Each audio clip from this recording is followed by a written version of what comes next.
أسعار العملات اليوم الجمعة 30 ديسمبر 2022. لكن قبل أن نبدأ لا تنسى الاشتراك وتفعيل الجرس. سجل في البنك الأهلي. سجل الدولار سعر الشراء 24.66 وسعر البيع 24.71.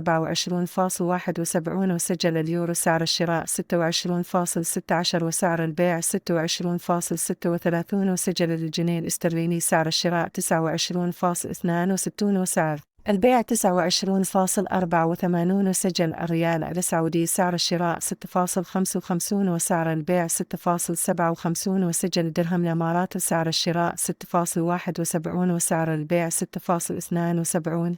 وسجلت أسعار العملات في بنك مصر. سجل الدولار سعر الشراء 24.66 وسعر البيع 24.71. وسجل اليورو سعر الشراء 26.16 وسعر البيع 26.33. وسجل الجنيه الاسترليني سعر الشراء 29.62 وسعر البيع 29.80. وسجل الريال السعودي سعر الشراء 6.55 وسعر البيع 6.57. وسجل الدرهم الإماراتي سعر الشراء 6.71 وسعر البيع 6.72.